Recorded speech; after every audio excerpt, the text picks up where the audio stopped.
আসসালামু আলাইকুম, সবাইকে স্বাগত জানাচ্ছি গ্লোবাল ভিউজে। আপনাদের সঙ্গে আছি আমি তাসনিম হোসাইন। আজ জানাবো আন্তর্জাতিক গণমাধ্যমে আলোচিত সংবাদ ও বিশ্লেষণ। গাজা যুদ্ধের ৩২৪তম দিনে উপত্যকা জুড়ে ইসরায়েলি বাহিনীর উপর প্রচণ্ড হামলা চালিয়েছেন ফিলিস্তিনি যোদ্ধারা। এতে কয়েকজন ইসরায়েলি সেনার প্রাণ গেছে, ব্যাপক ক্ষয়ক্ষতির শিকার হয়েছেন হানাদাররা। রোববার ইসরায়েলি সেনা অবস্থানগুলোতে আল নাসের সালাহ আল দিন এবং আল আনসার ব্রিগেডসের যৌথ অভিযানের একটি ফুটেজ পেয়েছে আল মায়াদিন। হেভি মর্টার শেল ব্যবহার করে পরিচালিত এই অভিযানে নেতজারিম অক্ষের ইসরায়েলি কমান্ড অ্যান্ড কন্ট্রোল বেসগুলোতে আঘাত করা হয়। এদিকে গাজা সিটির পূর্বে আল জাইতুনে যুদ্ধ তীব্র আকার ধারণ করেছে এবং মধ্য গাজার দেইর আল বালা পূর্ব ফ্রন্টগুলোতে সংঘাতের পরিধি বেড়েছে। রোববার সেখানে প্রতিরোধ যোদ্ধাদের বেশ কিছু হামলায় ইসরায়েলি সেনাদের মধ্যে হতাহতের ঘটনা ঘটে। সংবাদ মাধ্যমটি বলেছে, দক্ষিণ গাজার খান ইউনিসের পূর্বে আল জানা এবং আবসান আল জাদিদায় প্রচণ্ড লড়াইয়ের খবর পাওয়া যায়। এর মধ্যে তেল আবিবে বিস্ফোরণের ঘটনা ঘটে, সেখানে রোববার সাইরেন বেজেছে। আল কাসাম ব্রিগেডস জানিয়েছে, গণহত্যা এবং ফিলিস্তিনি জনগণকে বাস্তুচ্যুতিতে বাধ্য করে জবাবে M90 রকেটের মাধ্যমে তেল আবিবে হামলা চালান তারা। গ্রুপটি জানিয়েছে, গাজা সিটির তাল আল হাওয়ার দক্ষিণে ইউনিভার্সিটি কলেজের পাশে তাদের এক স্নাইপারের হাতে এক ইসরায়েলি সেনা নিহত হন। আল-কুদস ব্রিগেডস জানিয়েছে, মাগাজি শরণার্থী শিবিরের পূর্বে আবু মুতাইবিকের ইসরায়েলি মিলিটারি সাইটে কয়েকটি মর্টার শেলের মাধ্যমে আঘাত হানেন তারা। জাইতুন এলাকার আল ফুরকান স্কুলের পাশে তাদের যোদ্ধারা আগে থেকে পুঁতে রাখা এক্সপ্লোসিভের মাধ্যমে একটি ইসরায়েলি সামরিক যান উড়িয়ে দেন। তাছাড়া আল মুজাহিদিন ব্রিগেডস এবং আল আকসা মার্টার্স ব্রিগেডস এক যৌথ অভিযানে নেতজারিম অক্ষের একটি সামরিক সমাবেশে রকেটের ব্যারেজ নিক্ষেপ করে। অন্য অভিযানে দেইর আল বালার পূর্বে ইসরায়েলি সেনাদলগুলোর উপর একটি 107mm রকেটের কয়েকটি ব্যারেজ নিক্ষেপ করেন তারা। আল মুজাহিদিন নেতজারিম অক্ষে অবস্থান নেওয়া দখলদার বাহিনীগুলোর উপর হাসেব 111 রকেটগুলোর মাধ্যমে আঘাত হানে। এদিন ইসরায়েলের জিকিম মিলিটারি বেজে বেশ কিছু হেভি মর্টার শেল নিক্ষেপ করে আল আকসা মার্টার্স ব্রিগেডস এবং আল কাসাম ব্রিগেডস। ওমর আল কাসিম ফোর্স জানিয়েছে, তাদের যোদ্ধারা আল ফুরকান স্কুলের পাশে অগ্রসরমান একটি ইসরায়েলি ট্যাঙ্কে সফলভাবে একটি উচ্চ শক্তি সম্পন্ন এক্সপ্লোসিভ ডিভাইসের বিস্ফোরণ ঘটিয়েছেন। এতে ট্যাঙ্কের ক্রুদের মধ্যে প্রাণহানির ঘটনা ঘটে। ইসরায়েলের প্রতিরক্ষা বাহিনী গাজা যুদ্ধে তাদের আরও 2 সেনা হতাহত হওয়ার খবর দিয়েছে। রোববার মধ্য গাজায় হামাস যোদ্ধাদের হামলায় ইসরায়েলি বাহিনীর 202 ব্রিগেডের ফার্স্ট সার্জেন্ট পদবীর একজন সেনা কর্মকর্তা নিহত হন এবং অপর একজন গুরুতর আহত হন। এর ফলে তেল আবিবের ঘোষণা অনুযায়ী গত বছরের 7 অক্টোবর থেকে হামাসের সঙ্গে যুদ্ধে নিহত ইসরায়েলি সেনা সংখ্যা 701 জনে পৌঁছেছে। তাদের মধ্যে গাজায় স্থল আগ্রাসন শুরু হওয়ার পর প্রতিরোধ যোদ্ধাদের পাল্টা হামলায় 337 জন নিহত হন। বিভিন্ন সংবাদ মাধ্যম বলছে, গাজায় হামাস যোদ্ধাদের হামলায় ইসরায়েলের যে হতাহতের সংখ্যা প্রকাশ করছে তাদের প্রকৃত সংখ্যা এর চেয়ে অনেক বেশি। ইসরায়েলি বাহিনী এর মাধ্যমে গাজায় নিজেদের পরাজয় ঢেকে রাখতে চায়। সেই সঙ্গে ইহুদিবাদী বসতি স্থাপনকারীদের পক্ষ থেকে দখলদার সেনারা যে রাজনৈতিক চাপের মুখে রয়েছে তা হ্রাস করারও এই লুকোচুরি অন্যতম প্রধান লক্ষ্য। ইসরায়েলে বড় ধরনের হামলা চালিয়েছে লেবাননের সশস্ত্র গোষ্ঠী হিজবুল্লাহ। রোববার ইসরায়েলের 11টি সামরিক ঘাঁটি ও ব্যারাক লক্ষ্য করে 300-রও বেশি কাতিউশা রকেট ছুড়েছে ইরান সমর্থিত গোষ্ঠীটি। ভবিষ্যতের প্রয়োজনে আরও বড় আকারের হামলার হুঁশিয়ারি দিয়েছেন হিজবুল্লাহর প্রধান সাইয়েদ হাসান নাসরুল্লাহ। তিনি বলেছেন, ইসরায়েলের সামরিক লক্ষ্যবস্তুতে রকেট ও ড্রোন হামলার প্রভাব মূল্যায়ন করবে তার সংগঠন।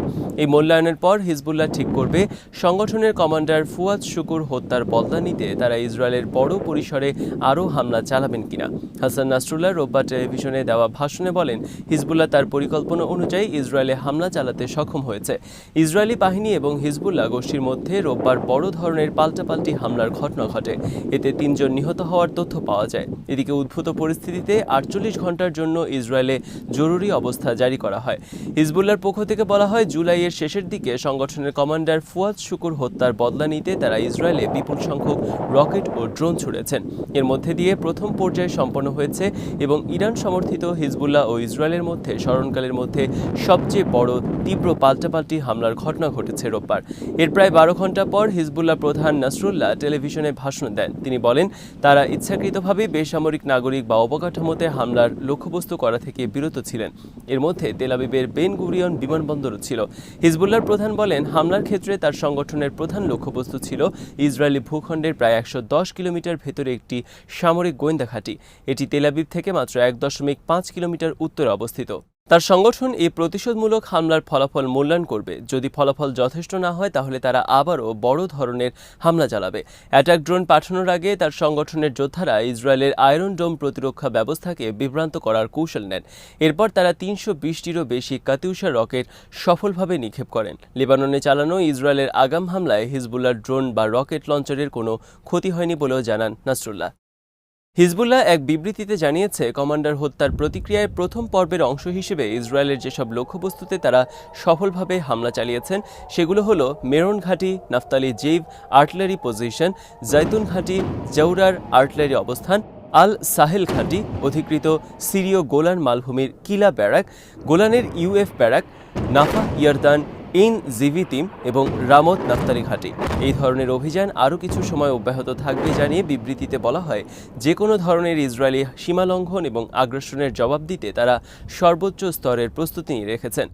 একই সঙ্গে বেসামরিক নাগরিকদের লক্ষ্যবস্তু করা হলে ইসরায়েলকে গুরুতর এবং কঠোর পরিণতির হুঁশিয়ারিও দেন তারা। এদিকে হিজবুল্লাহর হামলায় রোববার ২১ বছর বয়সী এক নৌসেনা নিহত হন বলে জানিয়েছে ইসরায়েলের প্রতিরক্ষামন্ত্রী। হামলার সময় তিনি নৌবাহিনীর জাহাজে কর্মরত ছিলেন। ইসরায়েলে হিজবুল্লাহর হামলার প্রশংসা করে এটিকে শক্তিশালী এবং ভিত নড়ানো প্রতিক্রিয়া বলে অভিহিত করেছে হামাস।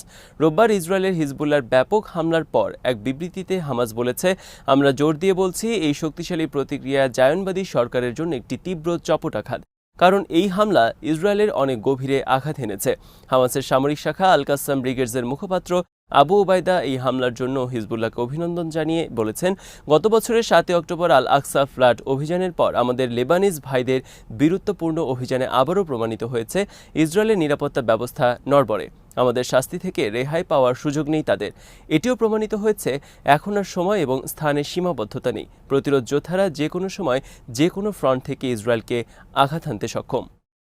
তেহরানে হামাস নেতা ইসমাইল হানিয়া গুপ্ত হত্যার জন্য ইসরায়েলকে অবশ্যই শাস্তি দেওয়া হবে বলে আবারও ঘোষণা দিয়েছেন ইরানের পররাষ্ট্রমন্ত্রী সৈয়দ আব্বাস আরাকচি।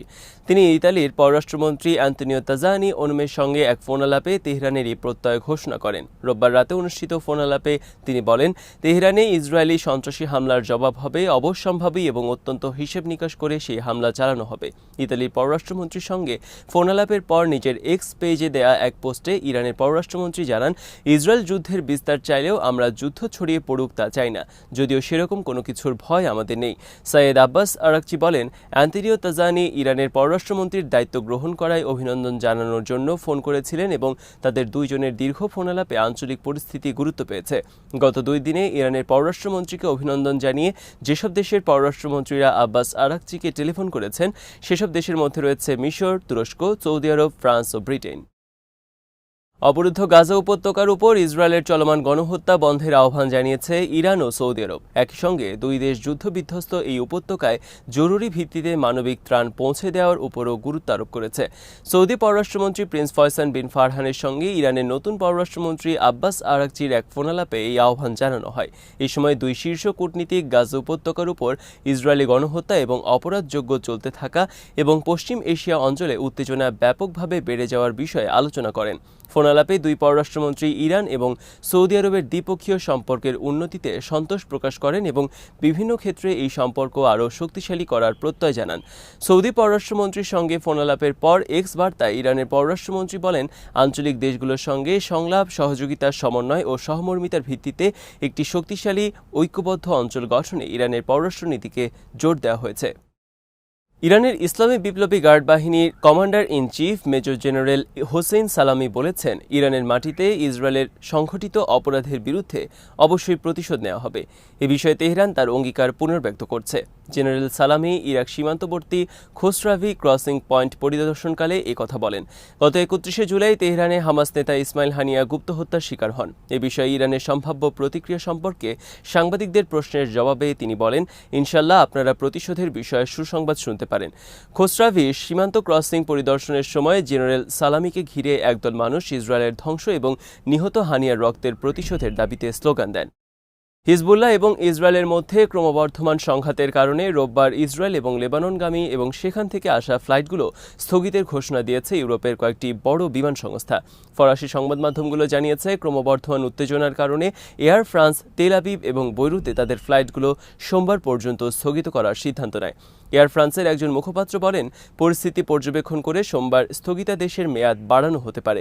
একইভাবে ব্রিটিশ এয়ারওয়েজ বুধবার পর্যন্ত তেল আবিবগামী এবং সেখান থেকে আসা ফ্লাইটগুলো স্থগিত করার ঘোষণা দেয়। হাঙ্গেরির বাজেট এয়ারলাইন্স উইজ এয়ার তাদের ওয়েবসাইটে জানায়, ওই অঞ্চলে ক্রমবর্ধমান উত্তেজনার কারণে উইজ এয়ার 25 আগস্ট ইসরায়েলগামী এবং ইসরায়েল থেকে আসা ফ্লাইট সাময়িকভাবে স্থগিত করেছে। গ্রিসের পতাকাবাহী বিমান সংস্থা এজিয়ান এয়ারলাইন্স রোববার ইসরায়েল এবং বৈরুতের বেশ কয়েকটি ফ্লাইট বাতিল করে। German airline giant Lufthansa 30 September পর্যন্ত বৈরুত এবং তেল আবিবে এবং 2 সেপ্টেম্বর পর্যন্ত তেহরানে ফ্লাইট স্থগিতের মেয়াদ বাড়িয়েছে। হামাসের রাজনৈতিক ব্যুরোর সদস্য ইজ্জত আল রিস্ক রোববার এক বিবৃতিতে ইসরায়েলকে জুলাই মাসের যুদ্ধবিরতির প্রস্তাব মেনে নেওয়ার আহ্বান জানিয়েছেন। এই যুদ্ধবিরতি প্রস্তাব মার্কিন প্রেসিডেন্ট জো বাইডেন এবং জাতিসংঘ নিরাপত্তা পরিষদের সংশ্লিষ্ট প্রস্তাবের ভিত্তিতে প্রণয়ন করা হয়েছে। বিবৃতিতে বলা হয়, হামাসের প্রতিনিধি দল মিশর এবং কাতারের প্রতিনিধিদের সঙ্গে বৈঠকের পর রোববার রাতে মিশরের রাজধানী কায়রো ত্যাগ করেছেন। তারা বলেছেন, গাজার জনগণের সর্বোচ্চ স্বার্থ রক্ষা আর আগ্রাসন বন্ধ করতে জুলাই মাসের যুদ্ধবিরতি প্রস্তাব মানতে রাজি হামাস। বিবৃতিতে বলা হয়, এবার মিশর আলোচনায় হামাস আবারও নিজেদের অবস্থান ঘোষণা করেছে। যে কোনো চুক্তিতে স্থায়ী যুদ্ধবিরতি, গাজা থেকে সেনা প্রত্যাহার, গাজার বাসিন্দাদের স্বাধীনভাবে বাড়িঘরে ফিরে আসা, গাজার পুনর্গঠন এবং আটক বন্দীদের মুক্তি দেয়া সহ বিভিন্ন বিষয় অন্তর্ভুক্ত করতে হবে। 15 আগস্ট থেকে নতুন দফার যুদ্ধবিরতি আলোচনা কাতারের দোহায় শুরু হয় এবং 16 আগস্ট থেকে তা সাময়িকভাবে বন্ধ ছিল। পরে তা কায়রোতে আবারও শুরু হয়েছে। এই আলোচনায় যুক্তরাষ্ট্রের নতুন কয়েকটি প্রস্তাব নিয়ে আলোচনা হচ্ছে, যেখানে ইসরায়েলের প্রধানমন্ত্রী নেতানিয়াহুর নতুন দাবিগুলো সংযুক্ত করা হয়। হামাস বলছে, নতুন কোনো আলোচনা নয়, তারা জুলাইয়ের সেই প্রস্তাবের বাস্তবায়ন চায়। তাদের তরফে বলা হয়, নেতানিয়াহু যুদ্ধবিরতি চুক্তিতে নতুন শর্ত দিয়ে বাধা সৃষ্টি করছেন। এতে গাজায় দীর্ঘস্থায়ী যুদ্ধ আর সেখান থেকে সার্বিকভাবে সেনা প্রত্যাহারের বিষয়টি নাকচ করেছেন তিনি। এইসব কারণে নতুন চুক্তির বাস্তবায়ন বিঘ্নিত হচ্ছে। আল জাজিরা জানিয়েছে, মধ্য গাজায় বাস্তুচ্যুত ফিলিস্তিনিদের আশ্রয় নেওয়া আরেকটি স্কুলে বোমা হামলা চালিয়েছে ইসরায়েল। গাজা স্বাস্থ্য মন্ত্রণালয় বলছে, 7 অক্টোবর হামলা শুরুর পর রোববার পর্যন্ত অন্তত 40,334 ফিলিস্তিনি নিহত হন, যাদের 70% শিশু ও নারী। আজ এখানেই শেষ করছি। সবাই ভালো থাকুন, সুস্থ থাকুন আর দেখতে থাকুন বিডি ভিউজ। চ্যানেলটি ভালো লাগলে সাবস্ক্রাইব করুন, সংযুক্ত থাকুন আমাদের ফেসবুক পেজে। আল্লাহ হাফেজ।